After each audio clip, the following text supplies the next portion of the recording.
السلام علیکم، پروگرام میں آپ کو خوش آمدید کہیں گے. مجھے کہتے ہیں مدثر بسال خان. اور ناظرین، بجٹ کے حوالے سے بات کریں کہ آج وزیر اعظم شہباز شریف کی زیر صدارت قومی اقتصادی کونسل کا اجلاس ہوا ہے. تمام صوبوں کے وزرائے اعلیٰ اس میں شریک تھے اور اہم فیصلے لیے گئے ہیں. اور جو ایک ڈیڈ لاک نظر آ رہا تھا شاید جو صوبوں سے وفاقی حکومت تعاون کی جو توقعات تھیں وہ اعتماد میں لیا گیا ہے تمام وزرائے اعلیٰ کو. اور اب حکومت جو ہے وہ گڈ ٹو گو ہے فار دی بجٹ. اور اس بجٹ کے حوالے سے اگر بات کریں تو اس میں اوسط جو مہنگائی ہے اس کی شرح 8.2% مقرر کرنے کی جو ہے تجویز وہ زیر غور ہے. یہ کیسے ممکن ہوگا، اس پہ بات کریں گے آج کے پروگرام میں. اور نئے مالی سال کا جو ترقیاتی بجٹ ہے وہ 4,715 ارب روپے رکھنے کی تجویز ہے.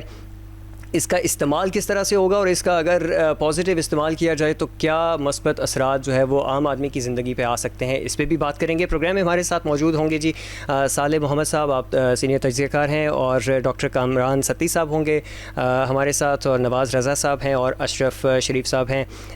آپ سب مہمانوں کو خوش آمدید کہتا ہوں پروگرام میں. سب سے پہلے صالح محمد صاحب آپ سے میں شروع کرنا چاہوں گا. وفاقی جو حکومت ہے وہ بالآخر صوبوں کا اعتماد حاصل کرنے میں کامیاب رہی ہے. جو ایف پی آر کی ناقص پرفارمنس ہے اس کا بوجھ بالآخر پھر صوبوں کے اوپر ڈال دیا گیا، کیا کہیں گے؟ دیکھیں، یہ جو وفاقی بجٹ ہے یہ سال کا ایک سب سے اہم ایونٹ ہوتا ہے، اور اس کے اوپر اگر آپ دیکھا جائے تو جو ملکی اور غیر ملکی جتنے بھی انویسٹرز ہیں اور جتنے بھی ترقیاتی فنڈز آگے چلنے ہیں، جتنے بھی آگے فائنینشلی جو ہے وہ ٹرانزیکشن ہونی ہے، سب کی اس کے اوپر نظر ہوتی ہے. تو وفاقی جو ٹوٹل بجٹ ہے، دیکھیں یہ 17,144 ارب کا ہے. جو پچھلا بجٹ تھا وہ تقریباً کچھ 17,573 ارب کا تھا. اب یہ پیسہ آتا کہاں سے ہے؟ چونکہ کئی سوالات اس میں اٹھتے ہیں کہ جو آپس کی رساکشی ہے اور آپس کی جو پولیٹیکل جو اس ٹائم سچویشن ہے اس میں وفاقی بجٹ تو نارملی یہ فیبری میں شروع ہو جاتا ہے. اس کی سب پتہ ہوتا ہے کون کون سی ٹرانزیکشن ہونی ہے، کتنی ایف پی آر نے کلیکشن کرنی ہے، کتنی آمدن ہے، اور آمدن وہ کس طریقے سے ہے. جس طرح اب 15,270 ارب جو ہے وہ ایف پی آر کا جو ہے وہ ٹیکس ٹارگٹ ہوتا ہے نارملی، اور اس دفعہ جو رکھا گیا ہے. اچھا، 5,147 ارب جو ہے وہ نان ٹیکس آمدن ہے. اب یہ نان ٹیکس آمدن جو ہے یہ دیکھا جاتا ہے کہ یہ کیسے آتی ہے اور کہاں سے آتی ہے. اسٹیٹ بینک حکومت کو اپنا جو پروفٹ دیتا ہے یہ وہاں سے کچھ اس میں ایک شیئر آتا ہے. ڈالر مہنگا ہو گیا، جیسے مارک اپ زیادہ ہو تو منافع ہو جاتا ہے. اچھا، پیٹرول اور ڈیزل کے اوپر تقریباً اس ٹائم 60 سے 70 روپے جو ہے وہ لیوی ہے، وہ ایک انڈائریکٹ جو ہے وہ ٹیکسیشن وہ بھی عوام کے اوپر جو ہے وہ بھی لیوی کے طور پر لیا جاتا ہے. یہ بھی نان ٹیکس جو آمدن ہے یہ اس میں آتا ہے. گیس اور تیل نکالنے کے جو والی کمپنیاں ہیں ان سے رائلٹی لی جاتی ہے. اچھا، اسی طریقے سے پی آئی اے ہو گیا، او جی ڈی سی ایل ہو گیا، پی ایس او ہو گیا، ٹیلی کام کمپنیاں ہو گئی، حکومت کو ڈیویڈنڈ دیتی رہتی ہیں ہر سال. اچھا، اس مد میں جو نان ٹیکس آمدن مزید ہے اگر آپ دیکھا جائے، پاسپورٹ فیس ہے، لائسنسز فیس ہے، کورٹ فیسز ہے، ٹریفک چالان ہے. اچھا، اس میں پرائیویٹائزیشن کا بڑا ایک اہم رول ہوتا ہے. لاسٹ ایئر جو ہے پی آئی اے پرائیویٹائز ہوئی ہے تو وہ ایک ہیوج اماؤنٹ جو ہے وہ سسٹم میں سے جو لاس تھا اس نے نکلنا ہے، اور شاید پروفٹ تو ان نہ ہو لیکن جو ہے وہ لاس بک نہیں کیا جائے گا.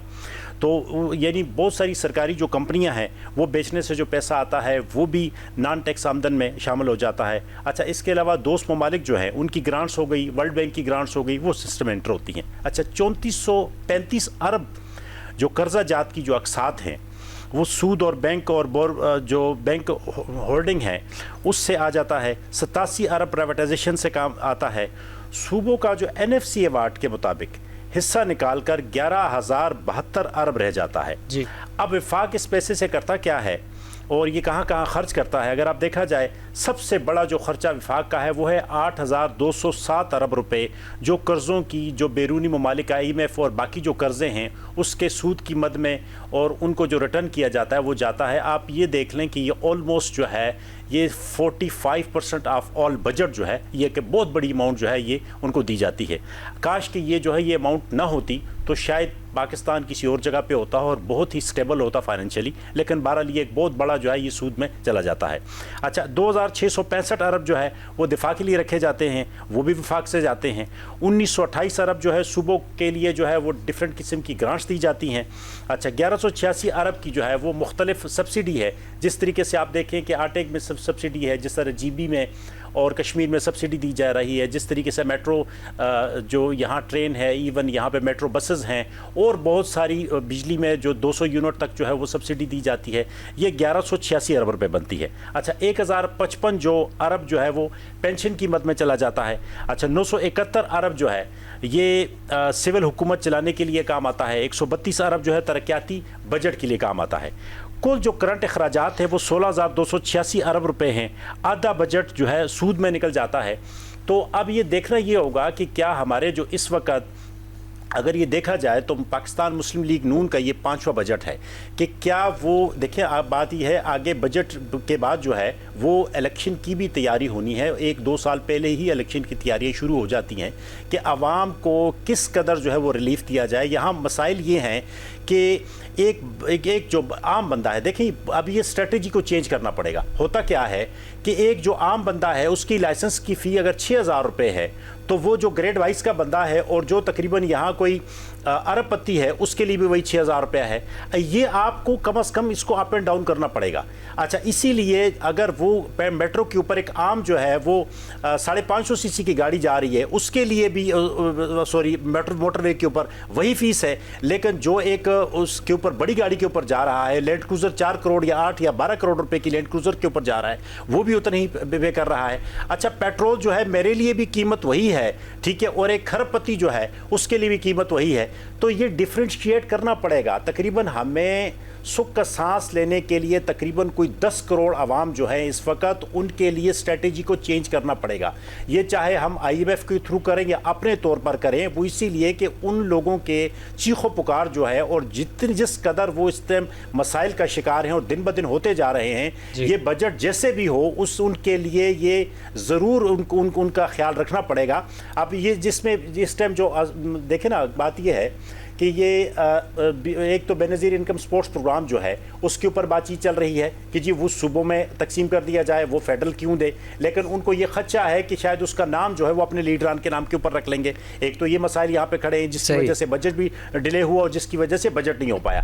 اچھا دوسرا اگر آپ یہ دیکھ لیں کہ صوبے جو ہے ان سے یہ کہا جا رہا ہے کہ NFC ایوارڈ کے مد میں جو ہے جو پیسے آپ کو ملتے ہیں، آپ اپنا ایک خاص شیئر جو ہے وہ فیڈرل کو سرنڈر کریں، لیکن یہ کس قانون کے تحت ہوگا، کس آئین کے تحت ہوگا، یہ سسٹم کس طریقے سے چیزیں آگے چلیں گی، ٹھیک ہے۔ اور دوسری بات یہ ہے کہ بجٹ جتنا ڈیلے ہو رہا ہے، اور یہ بجٹ کو تو فروری میں کنفرم ہو جانا چاہیے تھا، صرف موٹی موٹی جو فگرز یا اماؤنٹس تھیں اس کے اوپر بات چیت ہونی تھی، لیکن بنیادی طور پہ تو صوبوں کے سے جو تعاون جو ہے وہ وفاقی حکومت جو چاہ رہی تھی وہ ایک بڑی وجہ رہی ہے اس کی ڈیلے کی، اور ساتھ ہی جو چاروں صوبے ہیں وہ وفاق کو تقریباً 1,200 ارب روپے کی جو گرانٹ ہے وہ دے رہے ہیں، اور پنجاب جو ہے اس میں اپنا حصہ 650، جبکہ سندھ 310 اور بلوچستان 110 ارب روپے جو ہے وہ دے گا۔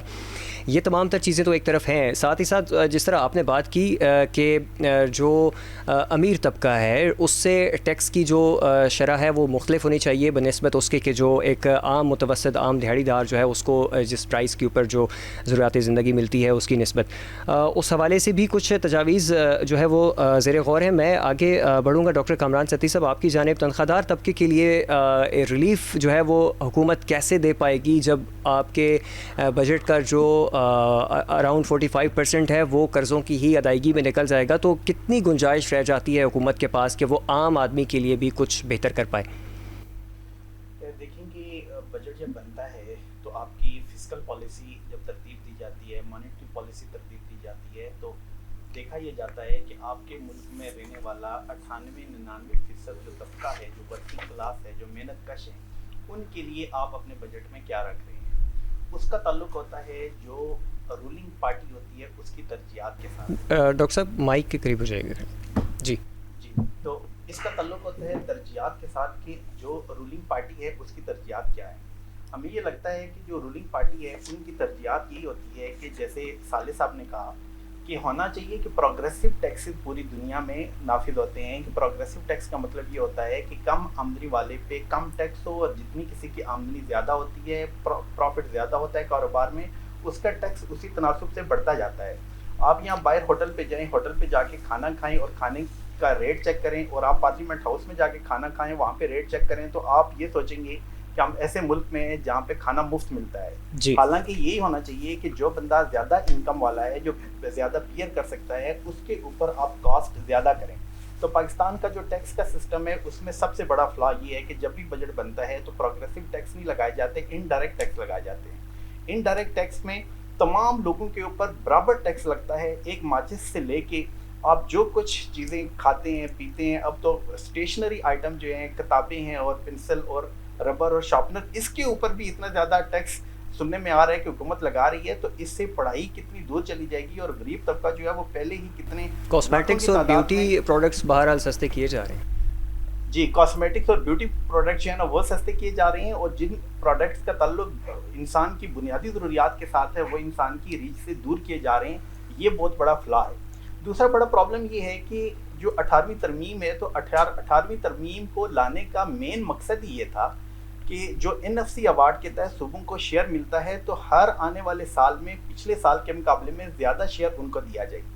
ابھی یہ جو صوبوں کو کہا جا رہا ہے کہ تقریباً 1700 بلین روپیز آپ واپس مرکز کو دیں, یہ 18ویں ترمیم کو نل اینڈ وائڈ کرنے کے مترادف ہے, اور آئین کی صریحاً خلاف ورزی ہے کہ آپ NFC ایوارڈ سے پہلے صوبوں کو حصہ دیں اور پھر ان کو کہیں کہ ہمیں واپس کریں, ہم نے جو وفاق کے معاملات ہیں وہ چلانے ہیں. اچھا خیر, مانگا تو بڑے خوبصورت طریقے سے تعاون کے صورت میں مانگا گیا ہے, لیکن ساتھ ہی ساتھ حکومت کی جانب سے یہ مائنڈ سیٹ بھی موجود ہے کہ اگر صوبے اس میں تعاون نہ کرتے تو شاید اس کو کسی قانونی حوالے سے اس کو جو ہے وہ کچھ کوئی اقدامات جو ہے وہ حکومت سوچ رہی تھی کہ اس کو کوئی قانونی شکل دے دی جائے کہ صوبوں کا جو سرپلس ہے وہ واپس وفاق کے پاس آ جائے. دیکھیں, وفاق کے لیے جو سب سے بڑا چیلنج بنا ہوا ہے وہ 18ویں ترمیم ہے, اور 18ویں ترمیم کا جو ایسنس ہے وہ NFC ایوارڈ میں صوبوں کا حصہ ہے. اس سے یہ ہوتا ہے کہ تمام صوبوں تک ان کا ترقیاتی بجٹ ہے, ان کے باقی اخراجات ہیں, وہ بطریقے ایسن چلتے ہیں, اور جس طرح سے ضروریات اور اخراجات بڑھ رہے ہوتے ہیں تو NFC ایوارڈ میں جب ہر سال اضافہ ہوتا ہے تو ان کی ضروریات کو پیش نظر رکھا جاتا ہے. جب آپ تعاون کے نام پہ ان سے لیں, اور وہ صوبوں سے آپ لے کے, تو وفاق کو خرچہ کہاں پہ کرے گا؟ خرچہ یہ کرے گا کہ 2700 ارب وفاق اپنی عیاشیوں کے اوپر لگائے گا. جی, افسر شاہی کے جو خرچے ہیں ان میں آپ ان کو ملٹیپلائی کر رہے ہوتے ہیں.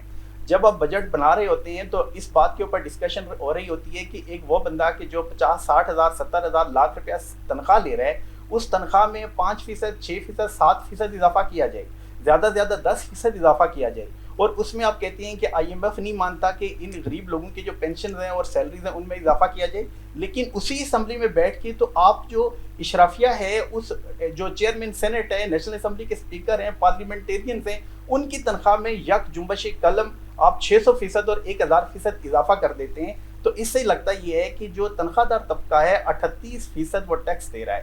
38% جب وہ ٹیکس دے گا تو اس کا ہوگا کیا کہ اسی طبقے کا جو لیونگ سٹینڈرڈ ہے وہ نیچے گر جاتا ہے. جی. ہمیں کرنا یہ چاہیے, حکومت کی ترجیحات یہ ہونی چاہیے کہ آپ لوگوں کو ایسی تمام تر سہولیات دیں کہ جن سہولیات کے نتیجے میں ملک میں فارن ڈائریکٹ انویسٹمنٹ آئے. جب ملک میں فارن ڈائریکٹ انویسٹمنٹ نہیں آئے گی, اب 2024 میں دیکھیں کہ $2.5 بلین فارن ڈائریکٹ انویسٹمنٹ آئی ہے, اور 2025 میں وہ کم ہو کے $1.3 بلین پہ ہو گئی ہے. اور ٹریڈ ڈیفیسٹ دیکھیں گے, ٹریڈ ڈیفیسٹ 18% بڑا ہے. مئی 2026 میں آپ دیکھیں 2.58 بلین ٹریڈ ڈیفیسٹ ہو چکا ہے. پھر اس کے بعد یہ ہوتا ہے کہ سب سے امپورٹنٹ بات, جیسے صالح صاحب نے بھی اشارہ کیا کہ IMF کو ہم 8700 ارب روپیہ ہم دے دیتے ہیں جو سود کی ادائیگی میں چلا جاتا ہے. صرف IMF کے ساتھ آپ ٹرمز کو ری نیگوشیٹ کریں, اور یہ جو معاملہ ہے قرض لینے کا, بیرونی قرضے کا, ہمیں ہر 3-4 سال کے بعد پتہ چلتا ہے کہ جو بیرونی قرضہ ہے وہ آلموسٹ ڈبل ہو چکا ہے. اس قرضے کے ہوتے ہوئے اور اس سود کی ادائیگی کے ہوتے ہوئے ملک کسی صورت ترقی نہیں کر سکتا, اور IMF کے ساتھ ٹرمز کو ری نیگوشیٹ کرنے کا صرف ایک ہی تیر بہ ہدف نسخہ ہے, وہ یہ ہے کہ ملک کے اندر سیاسی استحکام بہت زیادہ ہونا چاہیے, انکلوسیو ڈیسیجن ہونے چاہیے, تمام سٹیک ہولڈرز کو آپ اعتماد میں لیں, اعتماد میں لے کے تو IMF کے ساتھ چیزیں نیگوشیٹ کریں. جب آپ کے ملک میں معاشی ابتری ہوتی ہے, باہر کی انویسٹمنٹ نہیں آتی, جو انسٹیبل اکانومی ہوتی ہے, تو اس کے بعد IMF جب بھی آپ کو مزید قرضہ دیتا ہے تو وہ سود پہلے کے مقابلے میں بہت زیادہ بڑھا دیتا ہے اور ملک جو ہے وہ اس چکے میں پس رہا ہوتا ہے. دو اور امپورٹنٹ باتیں ہیں جن کو کیٹر کرنا بہت ضروری ہے. اب دیکھیں کہ 5.206 بلین روپیز یہ ہمارا سرکولر ڈیٹ ہے. سرکولر ڈیٹ وہ ہے کہ جو گورنمنٹ کے اوپر ایک ننگی تلوار کی طرح لٹک رہا ہوتا ہے, وہ گورنمنٹ نے ادا نہیں کیے ہوتے اور بار بار گورنمنٹ کے اوپر پریشر جاتا ہے کہ یہ سرکولر ڈیٹ آپ ادا کریں ورنہ یہ سروسز آپ کی ختم ہو جائیں گی. تو گورنمنٹ کو جو بہت ایلیٹ کلاس ہے, جو بڑے انڈسٹریلسٹ ہیں, تو وہ بلیک میل کرتے ہیں. اور آخری بات یہ ہے کہ جو آئی پی پیز ہیں, آپ اندازہ لگائیں کہ 3400 ارب روپیہ ایک سال میں آئی پی پیز کو آپ دیتے ہیں, 3.4 ٹریلین روپیز جی. وہ آپ ان کو دے دیتے ہیں. وہ کس کے اگینسٹ دیتے ہیں؟ وہ اس کے اگینسٹ دیتے ہیں کہ جو آئی پی پیز بجلی نہیں بھی بنا رہے تو کیپیسٹی چارجز کے مد میں یہ سارا پیسہ آپ ان کو دے رہے ہیں. پھر بے نظیر انکم سپورٹس پروگرام جس کا ذکر کیا گیا, آپ بتائیں کہ دنیا بھر میں جب بھی معاشی پالیسی بنتی ہے تو لوگوں کو پاؤں کے اوپر کھڑا کیا جاتا ہے. وہ پیسہ آپ لوگوں کے روزگار کے اوپر لگائیں, نئے صنعتی ادارے قائم کریں, آپ اپنی بزنس کو فروغ دیں تاکہ ان امپلائمنٹ ختم ہو اور لوگ پاؤں پہ کھڑے ہوں. یہ کیا ہے کہ ہر بندے کو جیسے بھیک منگا بنا دیا جاتا ہے, 10-15 ہزار روپیہ اس کے اکاؤنٹ میں آ جاتا ہے اور ہر بندہ جو ہے وہ لمبی لائن میں, آپ نے دیکھا ہوگا کتنی کیوز ہیں, خواتین ہزاروں کی تعداد میں لائن میں کھڑی ہوتی ہیں کہ بے نظیر انکم سپورٹ پروگرام کے ہم پیسے مانگنے آئے ہیں. دوسری ملکوں میں بھی آپ دیکھیں نا, آپ بنگلہ دیش میں دیکھیں, وہاں پہ تو کوئی بے نظیر انکم سپورٹ پروگرام کی طرح کا کوئی ادارہ نہیں ہے. وہ کیا کرتے ہیں کہ وہاں پہ گھریلو صنعتیں جو ہے نا ان کو وہاں پہ انہوں نے آباد کیا ہوا ہے. ہر علاقے میں چھوٹی چھوٹی کاٹیج انڈسٹریز ہیں, وہاں کی عورتوں کو بلایا جاتا ہے, ان کو ہنر سکھایا جاتا ہے, ہنر سکھا کے امپلائڈ کیا جاتا ہے. یہ بہت بڑے فلاز ہیں. جب تک ان فلاز کو اوور کم نہیں کریں گے تو ملک ترقی نہیں کر سکتا. ملک ترقی نہیں کر سکتا. اشرف شریف صاحب, آپ کی جانب آؤں گا. قومی اقتصادی سروے نے بھی کچھ اعداد و شمار جو ہے وہ سامنے رکھے ہیں اور قومی اقتصادی سروے کے مطابق حکومت جو ہے وہ زیادہ تر معاشی اہداف حاصل کرنے میں ناکام رہی ہے, جبکہ جو رواں مالی سال ہے اس میں جی ڈی پی گروتھ جو ہے وہ 4.2% ہدف کے مقابلے میں 3.7% رہی ہے. جبکہ اگر زرعی شعبے کی بات کریں تو عبوری کارکردگی 4.5% ہدف کے مقابلے میں صرف 2.89% رہی ہے. صنعتی شعبے کی اگر بات کریں تو اس کی گروتھ 4.30%, ٹارگٹ کے برعکس صرف 3.51% رہی ہے. اب یہ کارکردگی لے کر کے حکومت جو ہے وہ آئندہ اپنے اہداف کو کس قدر حکومت جسٹیفائیڈ ہے اپنے نئے اہداف کے حوالے سے؟ بہت شکریہ. میرے دونوں دوستوں نے بہت اچھی گفتگو فرمائی ان کے اپنے ٹاپک کے لحاظ سے. میں اس میں جو آپ نے پوائنٹ ریز کیا ہے, پاکستان میں جو بجٹ ہے نا, بنیادی طور پہ میں نے سمجھنے کی کوشش کی جب میں اوائل جرنلزم شروع کیا تو ہمارے ایک وزیر خزانہ سابق تھے ڈاکٹر مبشر حسن, ان سے میں نے کہا کہ یہ بجٹ کیا ہے. انہوں نے کہا بجٹ پاکستان میں اس طرح سے ہوتا ہے کہ عام آدمی کو کنٹرول کرنے کا جو معاشی نظام ہے وہ کس طرح سے کام کرے گا, پاکستان میں اس طرح سے سمجھا جاتا ہے. پاکستان میں بجٹ کا مطلب یہ نہیں ہوتا کہ عام آدمی کی ویلفیئر ہو, اس کا معیار زندگی بلند ہو اور ملک مضبوط ہو معاشی طور پہ. اور ہم دیکھتے آئے ہیں کہ یہ جو معاشی اہداف رکھے جاتے ہیں اور مالیاتی اہداف, وہ آج کی بات نہیں کہ یہ حکومت پچھلے بجٹ کو میں جو اہداف تھے وہ حاصل کرنے میں ناکام ہوئی.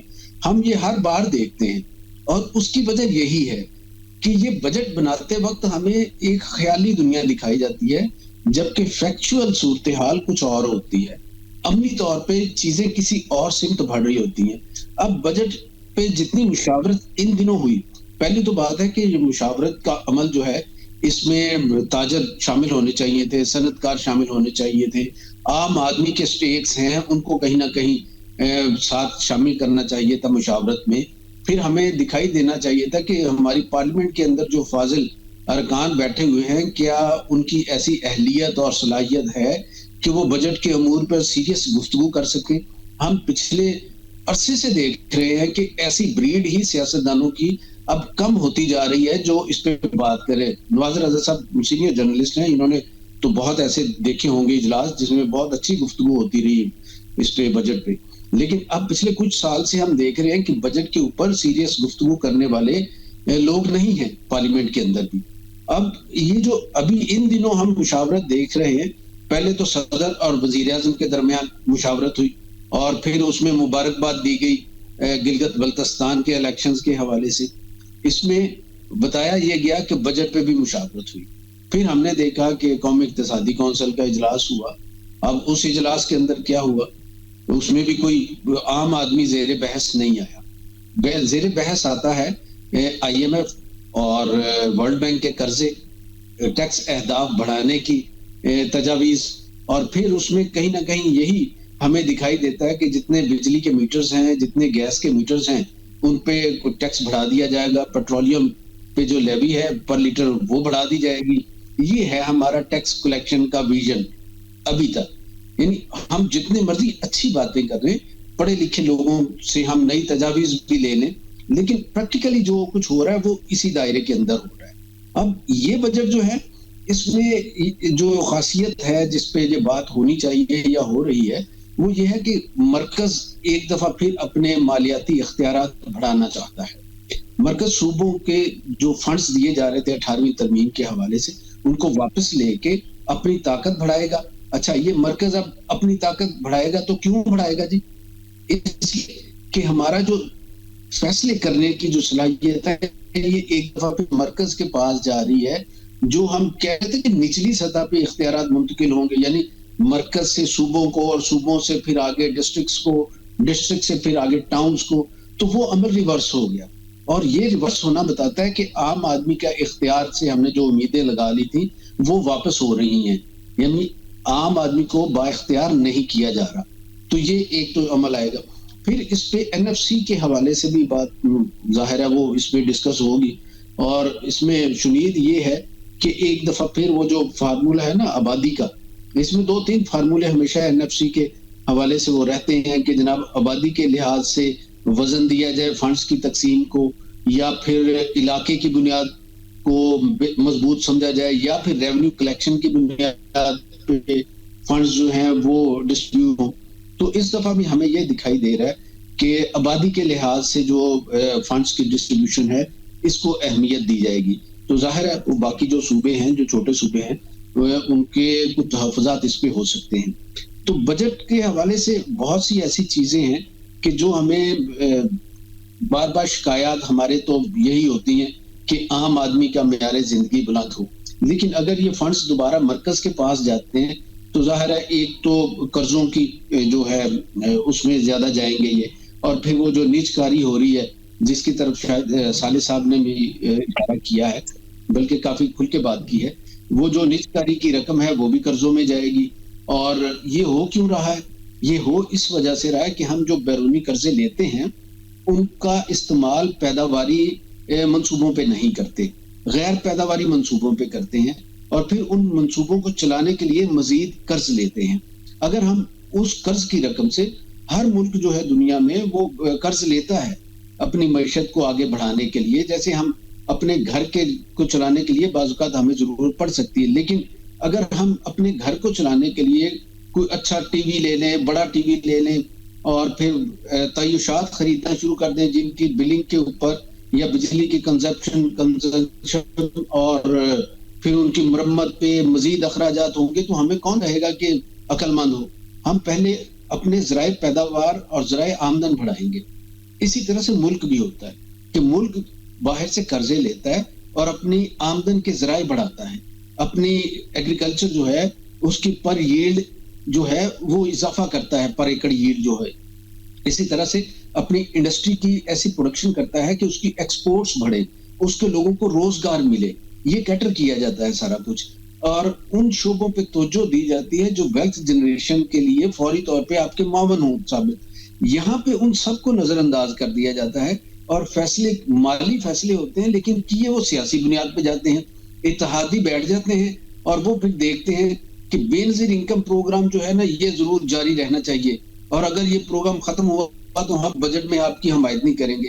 بھی وہ جس کی بات ابھی ڈاکٹر ستی صاحب فرما رہے تھے وہ ٹھیک فرما رہے تھے کہ اتنا سارا کبھی ہوا کہ یہ اتنے بھاری اخراجات آپ کر رہے ہیں بے نظیر انکم سپورٹ پروگرام کے, آپ بے شک یہی نام رکھیں, ہم یہ نہیں کہتے کہ اس کا نام بدلتے ہیں, آپ یہ نہیں رکھیں, لیکن اس کا طریقہ کار تبدیل کریں, کیونکہ حکومت کی جانب سے لانگ ٹرم پالیسی جو ہے وہ نظر نہیں آتی, شارٹ ٹرم فائر فائٹنگ نظر آتی ہے. اور نواز رضا صاحب آپ کی جانب بڑھوں گا, ہم نے تو پاکستان کو ایشین ٹائیگر بنانا تھا. ہم نے تو چائنا کی اکانومی سے اور دنیا کی جو ترقی یافتہ اکانومیز ہیں ان سے سیکھنا تھا کہ اپنے فنڈز کی کلیکشن اور پھر اس کی ایون ڈسٹریبیوشن اور گراس روٹ لیول تک اس کی ڈسٹریبیوشن کو بہتر بنانا تھا.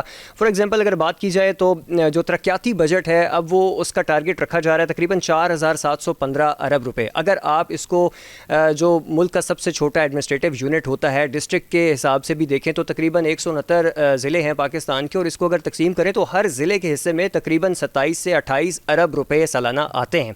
آپ نہیں سمجھتے کہ 27 سے 28 ارب روپے کافی ہوتے ہیں کسی بھی ضلع کی تقدیر, اس کا نقشہ, اس کا حلیہ بدلنے کے لیے؟ ہم کیوں نہیں کر پا رہے یہ سب؟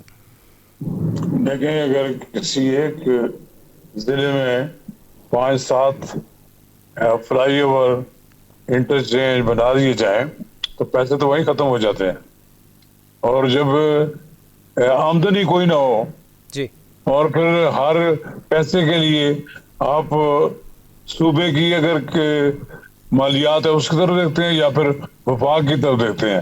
اب وفاق نے تو ہینڈز اپ کر دیا ہے, انہوں نے کہا جی ہمارے پاس پیسے کو نہیں ہے, ہم کہاں سے پیسے پورے کر کے دیں. اور بات بھی درست ہے, جب آمنے سامنے بات ہوتی ہے تو وہ اپنی آمدن کا سورسز ساری چیزیں بتاتے ہیں کہ ہمارے پاس اتنے پیسے ہیں. اب کل میری ملاقات ہوئی ہے, پریس کلب میں آئے ہوئے تھے پروفیسر احسن اقبال صاحب, تو رونا رو رہے تھے اس بات کے کہ پہلے ہم یہ سوچتے تھے کہ ہمارے پاس نئے سے نیا منصوبہ شروع کرتے تھے, اس کے لیے پیسے ہوتے تھے اور ہم اس کوشش میں ہوتے تھے. اب ہمارے پاس پیسے نہیں ہوتے اور ہم کوشش کرتے ہیں کہ جتنی جلدی یہ منصوبہ اپنے منطقی انجام تک پہنچ جائے تاکہ ہماری جان چھوٹ جائے. اب اس میں پوزیشن یہ ہے کہ 1700 ارب روپیہ مانگا ہے یہ صوبوں سے انہوں نے وفاق نے, تو انہوں نے کہا جی کہ یہ سوشل ویلفیئر کا پروگرام ہے, یہ بے نظیر انکم سپورٹ جو پروگرام ہے, تو ظاہر ہے تو یہ ہم اس کو ختم تو نہیں کرنا چاہتے, اور نہ ہی پیپلز پارٹی اس کو ختم کرنے کی کسی کو اجازت دیتی ہے. ان کا یہ تو ایشو ہے بہت بڑا, وہ تو یہ اس کو سیاست کی نظر سے دیکھتے ہیں کہ بے نظیر انکم سپورٹ پر تصویر لگی ہوتی ہے بے نظیر بھٹو کی, تو وہ دنیا کو یہ بتانا چاہتے ہیں کہ جناب یہ سارے پیسے بے نظیر بھٹو لے کر آئی ہیں. وہ ان کے نام سے چلا, وہ اس وقت اسحاق ڈار صاحب نے ان کو مشورہ دیا کہ آپ یہ سارا پروگرام جو اپنا شروع کریں, وہ بے نظیر انکم سپورٹ یہ ایک قسم کا سوشل ویلفیئر کا ایک پروجیکٹ تھا. میرے خیال ہے تو اس کے لوگ اس کے خلاف بات کریں گے جن لوگوں کی 14-15 ہزار روپیہ دوسرے تیسرے مہینے مل جاتے ہیں, وہ کس طرح نہیں ختم نہیں کریں گے. یہاں تو لوگ بڑے بڑے امیر لوگوں نے بھی اپنی عورتوں کے نام لے لیے. اب یہ 800 ارب روپیہ کہہ رہے ہیں ہم ختم نہیں کرنا چاہتے, لیکن اس 800 ارب روپے میں صوبے بھی کنٹریبیوٹ کریں, صوبے کو اپنی آبادی کے مطابق کریں. بات یہ ہے کہ جب آپ پیسے نہیں دیں گے وفاق کو, وفاق میں کہیں نہ کہیں سے تو پورا کرے گا اپنے خرچے, وفاق کے لیے تو بڑا آسان راستہ ہے ٹیکس لگانا. لوگ ٹیکس خوش دلی سے نہیں دیتے, چوری اتنی زیادہ ہے. FBR پاکستان کا سب سے بڑا چور ادارہ ہے کہ جو لوگوں کو راستے بتاتا ہے کہ ٹیکس نہ دو, ہمیں پیسے دو, ہم اس کے لیے جناب آپ کے لیے مدد کریں گے. میں کہتا ہوں پاکستان کے لیے, پاکستان میں جو ادارے ٹیکس اکٹھے کرنے والے ہیں یہ ہمارے مسائل کے ذمہ دار ہیں, انہی وجہ سے ہمارے مسائل پیدا ہوتے ہیں. ویسے تو مشورہ دینے والی بات ہے کہ میرے سمجھ جو اب ہم تمام لوگ بیٹھے ہوئے ہیں وہ حکومت کو مشورے اس طرح دے رہے ہوں گے جیسے ہم سب لوگ وزارت خزانہ کے بہت بڑے کوئی افسر بیٹھے ہوئے تھے, یا ہمیں معلوم ہے مشورے دینا ایسا ہی ہوتا ہے. مشکل کام ہے, بہت مشکل. صاحب یہ کوئی اتنی مشکل بات بھی نہیں ہے. عوام کو یقیناً یہ اعداد و شمار تو سمجھ نہیں آتے ہوں گے, لیکن عوام کو یہ تو سمجھ آتا ہے کہ ان کی جیب میں کتنی آمدن ہو رہی ہے, اور حکومت کی جانب سے لگائے جانے والے ٹیکسز کے نتیجے میں مہینے کے آخر میں ان کا بجٹ جو ہے وہ کہاں سٹینڈ کرتا ہے. یہ بات تو عوام کو سمجھ آتی ہے, چاہے وہ دماغ سے نہ سوچیں, لیکن ان کا پیٹ ان کو سب کچھ بتا رہا ہوتا ہے. صالح محمد صاحب آپ کی جانب آؤں گا, ہم آخر کب تک جو ہے یہ شارٹ ٹرم پالیسیز اور یہ اپنے بجٹ خسارے جو ہے وہ پورے کرنے میں لگے رہیں گے؟ کب وہ موقع آئے گا کہ ہم صوبوں کو صرف خرچ کرنے والے بچوں کے طور پہ نہ دیکھیں گے, بلکہ صوبوں کو ہم مین سٹریم میں شامل کریں گے, ریونیو جنریشن کے اندر, انڈسٹری کے اندر, اور ایکسپورٹس کے حوالے سے بھی ہم صوبوں کو شامل کریں گے اور ان کو ایک اسٹیک ہولڈر کے طور پہ اپنے ساتھ لے کے آئیں گے؟ دیکھیں IMF جو ہے نا وہ ہماری گردن کے اوپر اس کا پاؤں رکھا ہوا ہے اس نے. اگر آپ یہ دیکھیں کہ 2023 میں PDM کی حکومت تھی اور جیسے ہی PDM کی حکومت آئی تو منی بجٹ کے لیے IMF نے کہا کہ 800 ارب روپے کے آپ ٹیکسز لگائیں. بڑی مشکل سے منت ترلے کر کے یہ 170 ارب روپے کے نئے ٹیکسز لگے جس میں GST 17% تھی, اس کو اٹھا کر 18% کر دیا گیا. دیکھیں جو GST جب بڑھتی ہے نا, دیکھیں پورے ملک میں ڈبل ٹیکسیشن ہو رہی ہے, ایک خاص طبقے کے اوپر ایک ڈبل ٹیکسیشن ہو رہی ہے. دیکھیں GST 18% جو ہے نا ہر چیز پر لگتا ہے, جیسے کہ آٹے کے اوپر لگ جاتا ہے, دوائی کے اوپر, بجلی کے اوپر, پیٹرول کے اوپر, سب کچھ ہی مہنگا ہو جاتا ہے.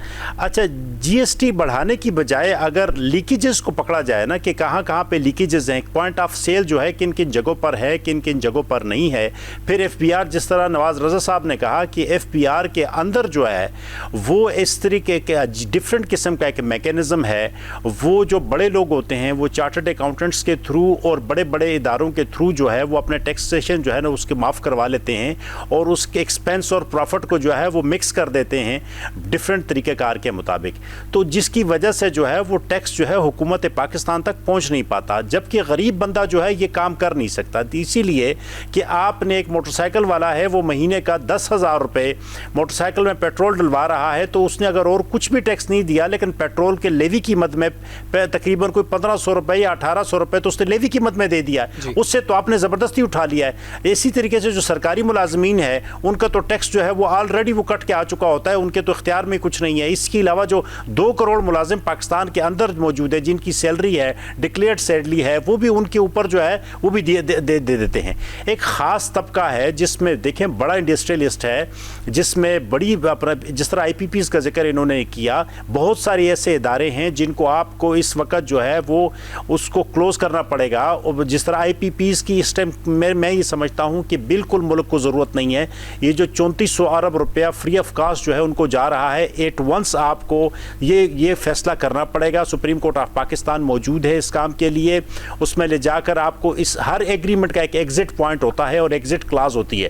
وہ ایگزٹ کلاز کے تحت اگر جرمانہ بھی پڑتا ہے تو وہ کر کے اس میں اس کو ختم کر دینا چاہیے. وہ اسی لیے کہ یہ IPPs جو ہے وہ اس لیے ملک کے جو ہے وہ جونک کی طرح جناب علی وہ چمٹی ہوئی ہے اور وہ اسی طریقے سے خون چوس رہی ہے اور وہ خون عوام کا چوسا جا رہا ہے. جو IPPs کا پیسہ کھا رہے ہیں سیاستدانوں سے پوچھے نا. جی. اچھا, دوسرا سب سے بڑی بات جو ہے یہ ہے کہ ہمارے پاس 6,266 جو ہے وہ ارب روپے جو ہے امپورٹ بل تھا لاسٹ ایئر کا, اور اگلے ایئر جو ہے وہ شاید اس سے زیادہ ہو. اب یہ امپورٹ بل میں 1490 جو ہے یہ آئل اور گیس میں 1490 ارب تو چلا جاتا ہے آئل اینڈ گیس میں, لیکن آپ مجھے یہ بتائیں بقایا تقریباً کوئی جو تقریباً 3800 ارب ہے وہ کس مد میں ملک سے باہر جا رہے ہیں. وہ کتوں بلوں کا جو خوراک آتی ہے باہر سے وہ چیزیں آ رہی ہیں, اس میں اعلیٰ قسم کے آئل آ رہے ہیں, اعلیٰ قسم کا فرنیچر آ رہا ہے, اعلیٰ قسم کا کپڑا آ رہا ہے. دیکھیں امپورٹ بل کو آپ کو سٹاپ کرنا پڑے گا, روکنا پڑے گا. اس مد میں یہ پیسہ باہر نہیں جانا چاہیے. لوگ یہاں سے جو باہر ممالک میں جو لوگ ہیں وہ اپنی یہاں پر جو بھی ان کی پراپرٹیز ہیں ان کو یہاں پر بیچ کر وہ باہر بیچ رہے ہیں. اس ملک کے اندر ایک خاص کلاس ہے جن کو یہاں کے پروڈکٹس تو نہیں استعمال کرنے, ان کو تو وہی پروڈکٹس استعمال کرنے. دیکھیں یہ تو پھر آپ کو ایک دفعہ اس کلاس کی کوئی چیز دیکھیں نا, آپ کو انڈسٹری کو گرو کرنا پڑے گا. جو چیزیں یہاں نہیں بھی ہیں ان کو یہ مجھے یہ بتائیں کہ سیالکوٹ کیا کر رہا ہے. اس دفعہ بھی فیفا کا جو ورلڈ کپ جو ہے وہ ہونے کو جو جا رہا ہے, اس کا جو فٹ بال ہے وہ انہوں نے انٹرنیشنل لیول کا بنا لیا ہے. تو ہمارے پاس اس کا مطلب ہے کہ ہمارے پاس جو انڈسٹری ہے وہ تو موجود ہے, لیکن انڈسٹری کو سپورٹ کرنے کے لیے حکومت کی سپورٹ کی ضرورت ہے کہ وہ تو کرے نا. پروپیگیشن نہیں ہے, برانڈنگ نہیں ہے. میڈ ان پاکستان تو لکھا ہوتا ہے لیکن اس کے اوپر برانڈ جو ہے وہ ایڈیڈاس کا ہی چل رہا ہوتا ہے یا وہ انٹرنیشنل برانڈز ہی چل رہے ہوتے ہیں. ایسے اس طریقے سے ہمارے پاس ایک بہترین قسم کا کپاس موجود ہے. بنا رہے ہیں تو ہم اس کو اپنی برانڈنگ کے ساتھ کیوں نہیں ابھی تک جو ہے وہ انٹرنیشنل مارکیٹ میں لے جا پا رہے ہیں. میرے خیال میں آئی تھنک میں یہ سمجھتا ہوں کہ انڈیا نے جو ہے نا ہمیں جو فائنینشلی جو ہماری ایکسپورٹس ہیں ان کی کمر توڑنے میں مین رول پلے کیا ہے. وہ اسی لیے کہ جو گندا ترین چاول تھا اس کے اوپر میڈ ان پاکستان لگا کر پوری دنیا میں ہمیں بین کیا. جو ہمارا شکر اور گڑ تھی پوری دنیا میں اس کو بین کر دیا. جو ہمارا فروٹ تھا آم سب سے اہم جو تھا, ٹھیک ہے, اور بہت سارے فروٹس ہیں, اس کو پوری دنیا میں ہمارا لیبل لگا کر اس کو بدنام کرنے کی پوری کوشش کی. اور اسی طریقے سے اگر ایڈیڈاس دیکھا جائے باقی کمپنیز دیکھی جائیں, وہ تو دشمن ملک ہے, وہ تو اپنی جو ہے نا اس قسم کی حرکتیں تو کرے گا. اس میں میرے خیال خیال سے قصور تو انڈیا سے زیادہ ہماری اپنی حکومتوں کی نااہلی ہے کہ ہم نے اپنے پروڈکٹس کو اچھے طریقے سے ریپرزینٹ نہیں کیا.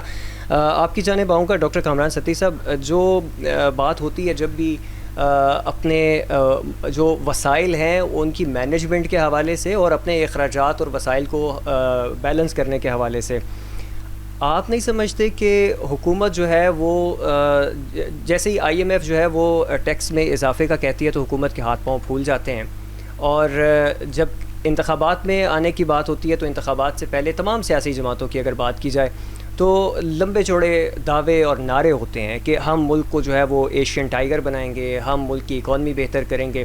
لیکن تاریخ گواہ ہے کہ ہر آنے والی حکومت نے پچھلی حکومت کی نسبت ریکارڈ قرضوں میں اضافہ ہی کیا ہے، چاہے وہ کسی کی بھی حکومت ہو. یہ سلسلہ کب ختم ہوگا؟ میرا اپنا خیال یہ ہے کہ جس طرح کی پالیسیز یہ لوگ پرسو کر رہے ہیں، جن کو آگے چلا رہے ہیں، تو مجھے تو اگر اگلے 50 سال کو بھی میں فرضی کروں تو مجھے نہیں لگتا کہ کوئی بہتری آئے گی ان پالیسیز کے ساتھ.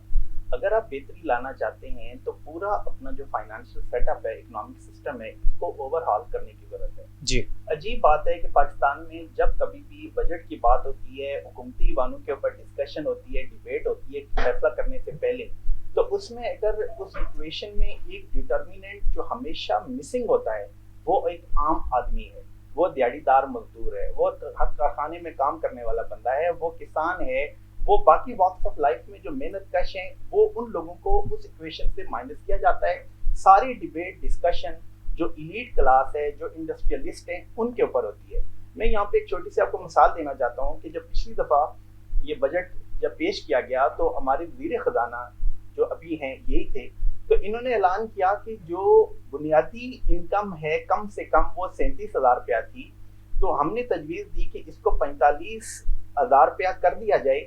لیکن اس حکومت میں موجود جو بڑے کارخانوں کے مالک تھے، شوگر ملوں کے مالک تھے، آئی پی پیز کے مالک تھے، انہوں نے کہا کہ نہیں، یہ آپ نہیں کر سکتے، 37,000 کو 37,000 ہی رہنے دیں، 45,000 کرنے کی ہم آپ کو اجازت نہیں دیں گے.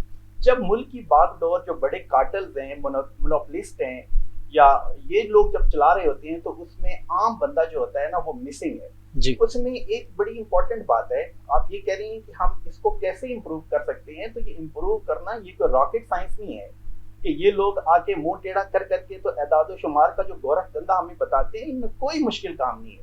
صرف امپورٹنٹ بات یہ ہے کہ آپ کے ملک کا جتنا بھی را مٹیریل ہے، خام مال ہے، اس خام مال کو ایکسپورٹ نہ کریں، اس کے ایکسپورٹ بند کر دیں. جی، اس خام مال کو آپ فنشڈ گڈز میں تبدیل کریں اور ملک کو آپ ایکسپورٹ کریں. مثال کے طور پہ آپ کے پاس ایک کاٹن کی گانٹھ ہے بڑی، وہ آپ ایک بڑی گانٹھ کو آپ جب ملک سے ایکسپورٹ کریں گے تو آپ کو 10,000 روپیہ ملے گا، تو آپ بڑے خوش ہوتے ہیں کہ ہم نے کاٹن ایکسپورٹ کی ہے، اتنی جو اس کا بیل ہے وہ 10,000 روپے میں. جب باہر کا ملک وہ 10,000 روپے کی کاٹن خریدے گا تو 10 لاکھ روپے کے کپڑے اور فنشڈ گڈز میں تبدیل کر کے دوبارہ آپ کو بیچے گا اور آپ اسی ملک سے وہ چیز خریدیں گے. دیکھیں ڈاکٹر صاحب، یہی بات ہے نا کہ وفاق جو ہے وہ کتنا بوجھ اٹھائے گا ایکسپورٹس کو بڑھانے کے حوالے سے. اس میں آخر کبھی نہ کبھی تو صوبوں کو بھی اپنا رول پلے کرنا ہے، اور ایسی پالیسیز کیوں نہیں بنائی جاتی کہ جو انڈسٹریلائزیشن ہے، جو برانڈز پروموٹ کرنا ہے، جو جسے کہیں آپ یہ خام مال کو جو ہے وہ بہتر کر کے انٹرنیشنل مارکیٹ میں ایکسپورٹ کرنے کے حوالے سے یہ صوبوں کو بھی اس میں شامل کیوں نہیں کیا جاتا؟ بالکل یہ بات ہے نا کہ دیکھیں یہاں پہ میں پہلے آپ کو کہہ چکا ہوں کہ معاشی استحکام نہ ہونے کی وجہ سیاسی عدم استحکام ہے. تمام تر جو پولیٹیکل سٹیک ہولڈرز ہیں ان کو ایک جیسے مساق جمہوریت کی بات ہوئی تھی تو ایک مساق معیشت بھی ہونا چاہیے کہ معاشی طور کے اوپر تمام صوبے انکلوڈنگ آزاد کشمیر، گلگت بلتستان، وفاق، یہ مل کے ایک ایسی پالیسی بنائیں گے جس پالیسی میں ہارمنی ہونی چاہیے. اگر وفاق کہتا ہے کہ انڈسٹریلائزیشن کو پروموٹ کرنا ہے تو آپ یہ دیکھیں کہ اس پورے ملک میں جو صنعتیں ہیں وہ دن بدن بند ہوتی جا رہی ہیں. وہ کیوں بند ہوتی جا رہی ہیں؟ جی، وفاق بھی نوٹس لے، صوبہ پنجاب بھی لے، سندھ بھی لے، باقی سارے صوبہ جات لیں کہ بھائی وہ کیا وجہ ہے کہ صنعتیں بند ہو رہی ہیں اور ہماری پروڈکشن کم ہو رہی ہے. پروڈکشن کم ہونے کی وجہ سے ہماری ایکسپورٹ کم ہے. تو اس کی بنیادی وجہ یہ ہے کہ ہم ان کو سستی بجلی اور گیس ان انٹرپٹڈ دینے میں ناکام ہوئے ہیں. دوسری یہ بات ہے کہ جب کوئی بندہ یہاں پہ کاروبار کرنا چاہتا ہے تو 30 سے 34 محکمے ہیں کہ جو محکمے اس کے اوپر جیسے کوئی جا کے ہلا بول دیتا ہے، اس کو کبھی کس نام کے اوپر بلیک میل کیا جاتا ہے، کبھی کس نام کے اوپر بلیک میل کیا جاتا ہے. تو اس کا نتیجہ یہ نکلتا ہے کہ یہاں پہ کاروبار کرنے والے لوگ جو انویسٹمنٹ کرنا چاہتے تھے ہمارے وزیر داخلہ کی جو میں اکثر ان کی جو کوٹیشن دوبارہ کرتا ہوں کہ انہوں نے تقریر کرتے ہوئے کہا کہ 4 سالوں میں $100 ارب ملک سے باہر چلا گیا. تو سوال تو یہ ہے کہ صوبے ہوں یا وفاق ہو وہ سر جوڑ کے بیٹھے کہ وہ کون سی پالیسیز ہماری غلط ہیں. اچھا انہوں نے یہ بھی کہا تھا کہ اگر 1-2 لوگوں کو پکڑ کے بٹھا لیا جائے تو وہ بتا دیں گے کہ یہ واپس کیسے آ سکتا ہے اور وہ کیسے گیا. 100%. اور میں اگر ایک اجازت ہو تو میں ایک بات ایڈ کرنا چاہتا ہوں. دیکھیں جتنی بھی پولیٹیکل پارٹیز ہیں وہ تمام کسی نہ کسی لیول پہ عوام کے سامنے اکاؤنٹیبل ہوتی ہیں, آنسریبل ہوتی ہیں. جب بھی پالیسیز بناتی ہیں تو انہیں پتہ ہے کہ غلط پالیسی کی وجہ سے ہمیں عوام میں جانے کا نقصان ہوگا. اسی لیے IMF کبھی بھی کسی پولیٹیکل بندے کو پاکستان کا جو فائنانس منسٹر ہے وہ نہیں رہنے دیتی. چاہے اسد عمر صاحب پولیٹیکل وہ ایک فائنانس منسٹر تھے, وہ IMF کے جو ان کے MD ہیں ان سے ملنے کے لیے گئے تو انہوں نے ملنے سے انکار کر دیا. وہ باہر ہی تھے تو IMF نے اپنے بندے کو جب وزیر خزانہ لگا دیا تو پھر IMF کے ساتھ نیگوسیشن ہوئی. ابھی بھی یہی تھا کہ ہمارے جو وزیر خزانہ ہیں تو آپ بتائیں کہ ان کے اندر ایسی کیا قابلیت ہے کہ جو سیاسی لوگوں میں نہیں ہے. وہ ہے لیکن IMF جو ہے وہ ان پولیٹیکل لوگوں کے اوپر اعتبار نہیں کرتا, کیونکہ یہ جب بھی کوئی ڈیسیجن لیتے ہیں تو یہ عوام کو سامنے رکھتے ہیں کسی نہ کسی. خیر کہا تو یہ بھی جاتا ہے کہ ابھی PMLN کے اندر ہی اسحاق ڈار صاحب اور وزیر خزانہ کے بیچ بھی ٹگ آف وار چل رہی ہے. بہرحال یہ معاملات ہیں. اشرف شریف صاحب آپ کی جانب آؤں گا. وزیر اعلیٰ پنجاب مریم نواز گزشتہ کچھ دن پہلے ورلڈ اربن فورم میں شریک ہوئیں باکو میں, اور اس طرح کوئی بھی انٹرنیشنل فورمز میں جب ہمارے وزرائے اعلیٰ یا ہمارے جو حکومتی نمائندے ہیں جب وہ جاتے ہیں تو وہ زیادہ بات کرتے ہیں بے نظیر انکم سپورٹ پروگرام کی, وہ بات کرتے ہیں صحت کارڈ کی, وہ بات کرتے ہیں ان سبسڈیز کی. کیا افسوس نہیں ہوتا کہ ہمارے پاس دنیا کی معیشتوں کو دکھانے کے لیے کوئی انڈسٹری جو ہے وہ پورٹری کرنے کے لیے نہیں ہے, پریزنٹ کرنے کے لیے نہیں ہے, ہمارے پاس کوئی ایسی اچیومنٹس نہیں ہے کہ جو ہم انٹرنیشنل فورمز پہ جا کے دکھا سکیں. اپنی عوام کو تو چلیں ہم اس طرح کی جو ہے منجن بیچ کے اپنا الو سیدھا کر لیتے ہیں, لیکن انٹرنیشنل فورمز پہ جاتے ہوئے بھی ہمارے ان نمائندوں کو مطلب لاج شرم نہیں آتی کہ وہ سبسڈیز جا کے بتا رہے ہوتے ہیں اپنی پرفارمنس کے طور پہ. اشرف شریف صاحب. پاکستان کے ساتھ ہم جس بات کا رونا رو رہے ہیں وہ یہی ہے کہ برانڈنگ ہماری ہر شعبے میں نہیں ہے. ہمارے پاس ایسی سکسیس سٹوریز نہیں ہیں کہ ہم جب بین الاقوامی برادری کے ساتھ انٹریکشن کرتے ہیں, بین الاقوامی فورمز پہ جاتے ہیں تو اس فورم کو سامنے دیکھتے ہوئے کوئی اپنی برانڈ پیش کر سکے وہاں پہ.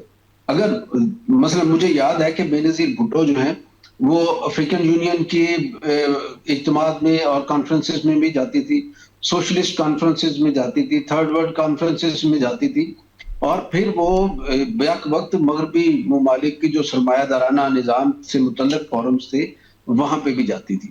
اچھا جب ایک وزیر اعظم یا وزیر اعلیٰ یا کہہ لیں کہ اتنے بڑے سکیل پہ اور اتنے اہم ایکسپوجر والے کسی ایونٹ میں جاتا ہے تو اسے وہاں سے سیکھنے کو ملتا ہے, لیکن اس کے ساتھ جو لوگ تجربہ کار ہوتے ہیں ایڈوائزر کے طور پہ وہ بتاتے ہیں کہ آپ وہاں پہ جا رہے ہیں تو پھر آپ اپنے پاک کے بارے میں یا اپنے صوبے کے بارے میں ان چیزوں پہ بات کرنی ہے. ہم خبر سنتے ہیں کہ جو ہے اس کی کارکردگی کو بین الاقوامی سطح پہ بہت سراہا گیا. ابھی وہ ڈیجیٹل ایک پروگرام ہے لاپتہ بچوں کا تو ٹھیک ہے اس کے حوالے سے, لیکن بین الاقوامی برادری کو آپ سے دلچسپی ہے تجارت کرنے میں, اس کو دلچسپی ہے آپ کے ساتھ سیاسی تعلقات اور اسٹریٹجک پوزیشنز پہ ایڈجسٹمنٹ کی.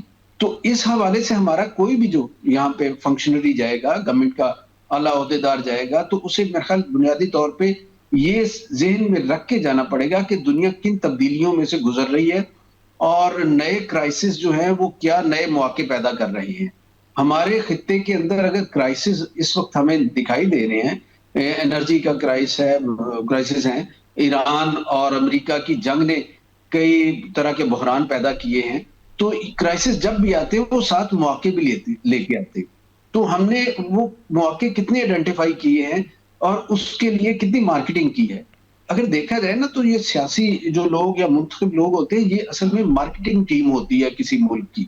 یہ وہ فیس ہوتا ہے جو باہر جا کے بتاتا ہے لوگوں کو, عام لوگوں سے ملتا ہے, سیاسی لوگوں سے ملتا ہے, حکومتی شخصیات سے ملتا ہے, کاروباری لوگوں سے ملتا ہے. باقی جو اداروں کے لوگ ہوتے ہیں ان کی تو محدود ہوتی ہے ایکٹیویٹیز اور محدود ان کا ملنا جلنا ہوتا ہے, لیکن سیاسی لیڈرشپ جو ہوتی ہے یہ ہر طرح کے لوگوں سے ملتی ہے.